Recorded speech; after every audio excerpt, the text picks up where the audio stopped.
Trusting, trusting, trusting. If you would say with me, if you would say along with me right now, I trust the principles of science of mind. I trust the consciousness of all as one. I trust the truth that love is all there is.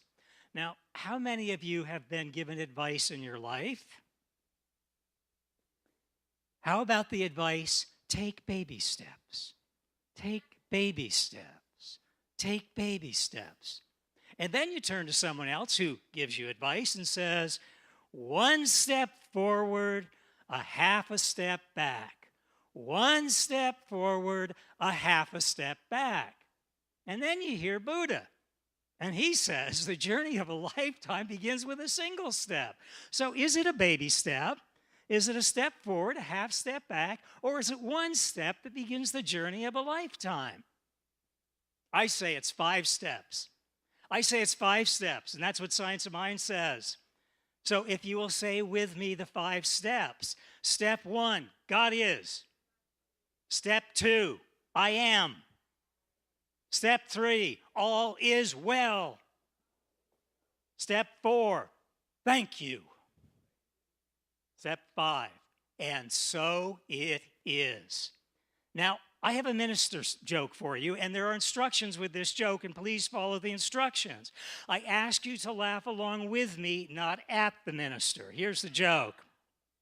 There was a traveling minister in a new town, needed to mail a letter, didn't know the way to the post office, found a young boy, said, can you give me directions to the post office? The young boy said, yes, gave directions. The minister said, thank you. And because you gave me directions to the post office and helped me find my way, if you come to church tonight, I will give you directions to heaven. The young boy said, no, thank you. You can't even find your way to the post office. Now, welcome home. Welcome home to the love in this sanctuary. Welcome home to the love of this community. And welcome home to the love of the heartlight of the heaven within. T.S. Eliot says, we must not cease from exploration. And the end of all of our exploring will be to return and to arrive where we started and to know the place for the very first time. Now, for me, to arrive where we started and to know the place for the first time is to arrive at the truth of love is all there is, because love is ever present. There's nowhere to go. There's nowhere to arrive to. There's nowhere to return from. It's ever present. It's the presence of this moment. It's the presence of this very infinite opening moment in which love is all there is and we are all as one with love. That's the place. The heart is the gift of heartlight of heaven within. It's the heartlight of heaven within where we are right here and right now. Now, there's a story. There's a story of a man who makes his transition, and he's given permission to enter heaven. Now, he enters heaven, and he looks to the left, and there's a door. The door is closed, bolted. And he said, what's behind that door?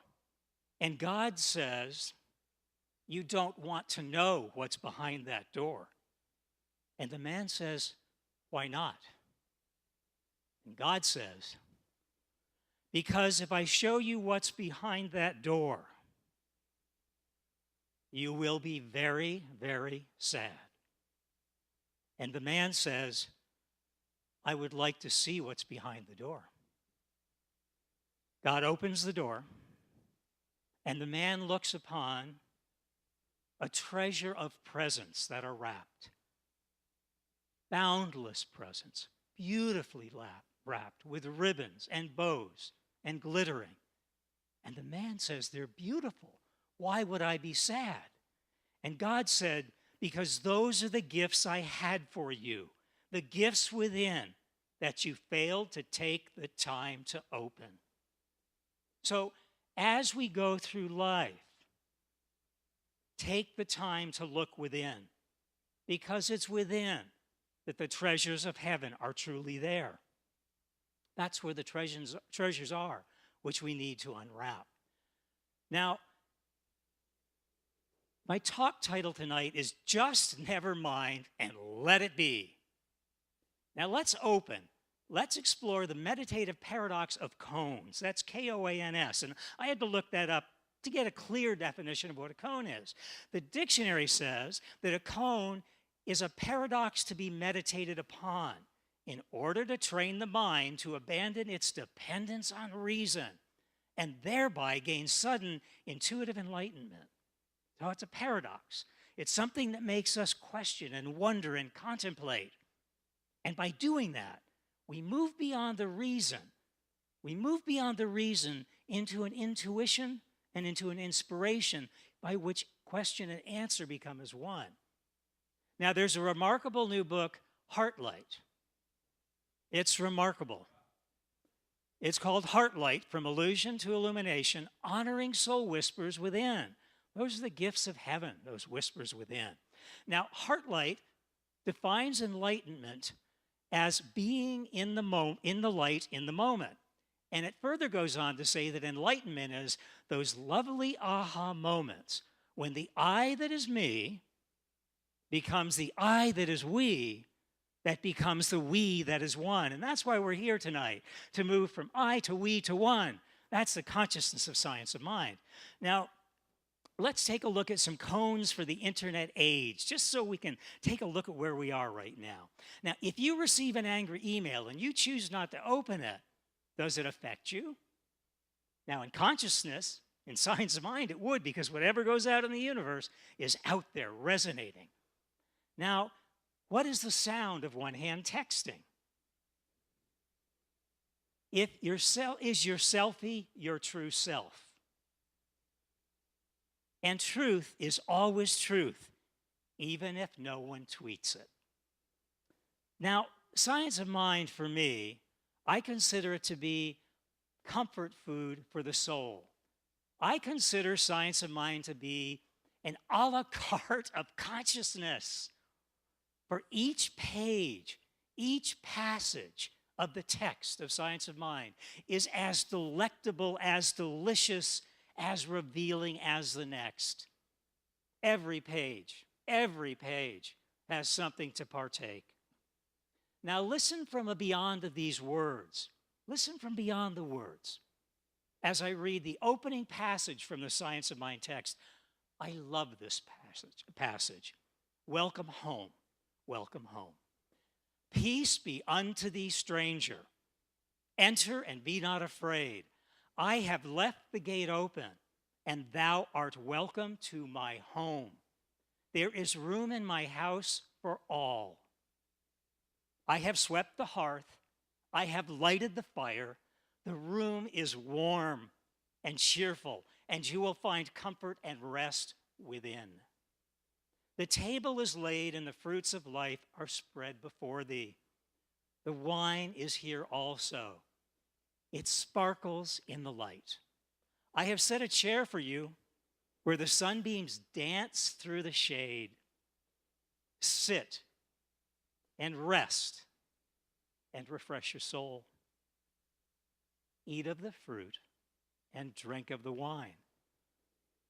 All is yours, and you are welcome. There are those gifts again, the gifts of heaven, that you just have to reach down and pull that bow and unwrap them. Right there in the opening passage of the Science of Mind. All the gifts of heaven waiting for us to step into them, embody them, express them, experience them, unwrap them.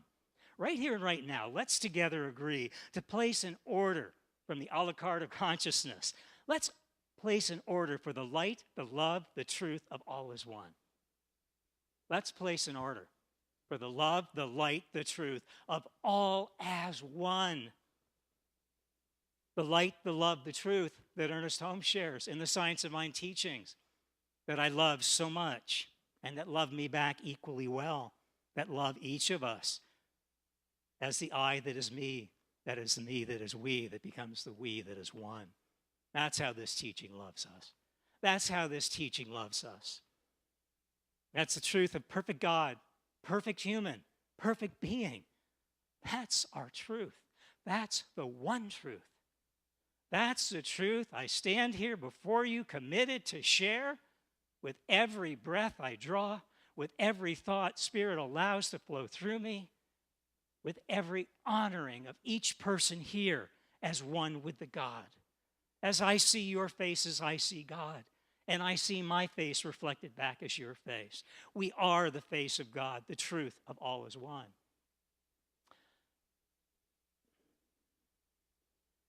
And the light and love of truth, of the oneness and the openingness of your heart, is really what we're here to do tonight, to get into the openingness of our heart. Now, as I wrote the passage, or the word openingness, Microsoft Word popped up, and this was 2 in the morning, and said, openingness is not a word. To which I said, it was 2 in the morning, and I was in the flow, and I didn't need Microsoft Word telling me what to write. And so I simply turned to my word processor, and I said, just never mind and let it be. And that's science of mind, isn't it? To never mind our mind. To never mind our mind. And to let truth be. Just let truth be. In the truth of the Bible, it says, in the beginning was the Word. It does not say, in the beginning was Microsoft Word. So I ask you, which word will you speak? Which word will you honor? Which word will you live? The word of heaven as earth, or the word of limitations of man's thoughts? Now, science of mind teaches us to honor the principle of love is all there is. Good principle, one of our basic principles in this teaching. Let me share as how I came to the principles of science of mind. It's a personal story. It's one I have not shared before, but one I feel called on to share right now. Now, when I was in kindergarten, my oldest brother was in junior high, and he had a white mouse that he kept in a cage called Sidney Click. Now, you may wonder where that name came from. Sidney Click, pretty unusual name for a white mouse. Well, it was a white mouse who ran on a cage in its wheel in the basement, so click, click, click, click, click. And his girlfriend who gave him the mouse was named Sidney. So, Sidney Click. Now, I asked my brother if I could take Sidney Click to show and tell for kindergarten. And my brother said, you can take Sidney, the mouse, not my girlfriend, but make sure that the cage stays latched. Don't let the latch come off. So to cut to the chase, as they say in Hollywood, let's cut to the chase. Boom, cut to that chase scene. You know, the Indians arrive, and the cowboys arrive, and the militia arrive. So we're cutting to the chase here. Kindergarten, sharing. It ends up with my kindergarten teacher high on a step stool, in her high heels, trembling, cowered over, calling, get the principal, get the principal, get the principal, get the principal, and my class running around in terror. It's amazing what a little white mouse named Sidney Click can do to terrorize an entire classroom. And that's why I'm standing here before you tonight, sharing the principles of science of mind, because she said, get the principal, get the principal, get the principal. And I've never forgotten that. So from kindergarten to now, here I am, along with you, getting the principles of science of mind. Now, the science of mind teaches principles of truth. And here are some of my favorite principles of truth. The principle of truth of all as one, in which no nation's flag flies higher than any other nation's.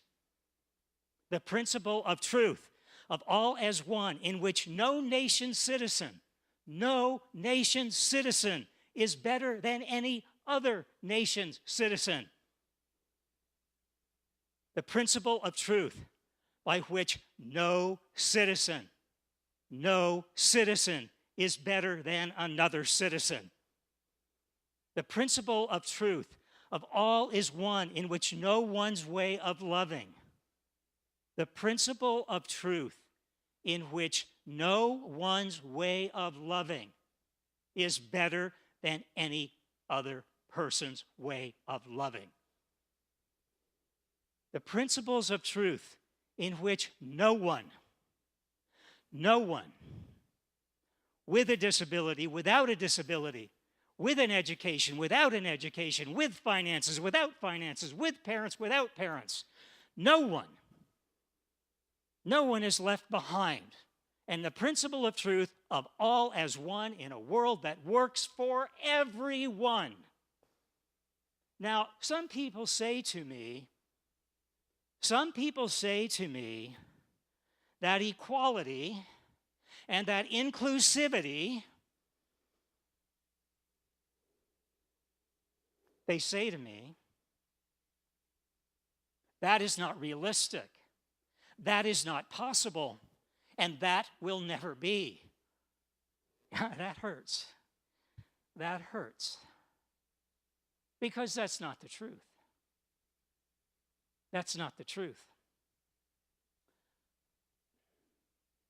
Now, when I hear people say that to me, and when it hurts, I say to myself, not to them, I don't have to confront anyone. I say to myself, just never mind, Michael. Just never mind and let it be. And that's a pretty good segue for me right now into the Beatles' John Lennon. There's a story about that, John Lennon, on his first day of school. His mother prepared lunch, said, John, I want to tell you one thing, and I want you to remember this for every single day of your life. I want you to remember this for every single day of your life. Promise me you will never forget what I tell you now. His mother said, the only thing that matters, the only thing that matters, the only thing that matters is that you be happy. Is that you be happy. Is that you be happy. Now, he went to school. And as many kindergarten teachers do on the first day, they have each individual student stand up and share, what do you want to be when you grow up? And then some said fireman and airplane pilot and truck driver and horseback rider, whatever dream, dancer. And she called on John Lennon and she said, John, what do you want to be when you grow up? And John said, I want to be happy. And the teacher said, you do not understand the question, John. And John Lennon said to his teacher, you don't understand life. Now, let it be, let it be. Speaking words of wisdom, let it be. I miss John Lennon. I miss John Lennon. I still miss John Lennon. And I imagine I will always miss John Lennon. And that's okay. But what I love the music and the message that he left behind. I love the music and the message that he left behind. You may say that I'm a dreamer. You may say it, but I am not the only one. I am not the only one. I'm looking out there and I'm seeing a lot of dreamers. That's why we're here. We're here to dream together. We're here to stand on each other's shoulders. We're here to call the greatness, the goodness, and the grandness of God forth. And sometimes we need to come together in community to do that in a world that appears to be chaotic and frightening and fearful. And that's the illusion. And we come here to look beyond the illusion into the truth, the reality of all is one and that love is all there is. Now, Science of Mind is called a conscious philosophy of God is. It's a conscious faith of I am. It's a conscious way of life of love is all there is. Now, I personally love the way that Science of Mind embraces us and encourages us and embodies us. It just fills us up. It flows us over. I love the way it embraces, encourages, embodies us to remain open to any and all questions to which we seek answer. And yet, it does not restrict us to a list of questions which we cannot ask. I love that about Science of Mind. We are open at the top. Ask any question. You're welcome. You're welcome to ask questions. Now, some religions adhere to the don't ask, don't question policy. Don't you dare ask about God, and don't you dare question what we teach. Not here. Not Science of Mind. Not Ernest Holmes. Not here. Not here. Right here and now. I love the way Science of Mind teaches us not to arrange our consciousness to conform to reality, but rather teaches us to arrange our consciousness to create our reality. Simply put, don't look to the condition for permission.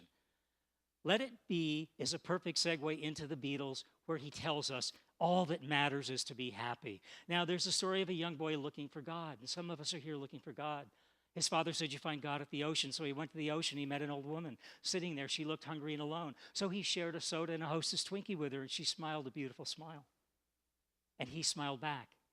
And it was the most beautiful smile he'd ever seen. So he returns home, and she returns home. And his mother said, you've never looked so happy.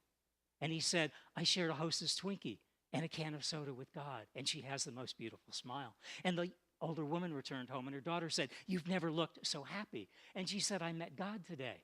And he's much younger than I ever would have thought he would have been. Now, statistically speaking, Ernest Holmes said, I would rather have one person who lives the truth than 10,000 people who know the truth. The truth is the gift that we are the gift. We are the gift of God's love and light and truth. I challenge you this week to open the gift of yourselves, to open the presence of heaven within, to untie that ribbon, to share that light, to share that love with the world. And together, we will come together as one, living in happiness and truth, in love and light. And so it is. Be well. Stay conscious. Namaste.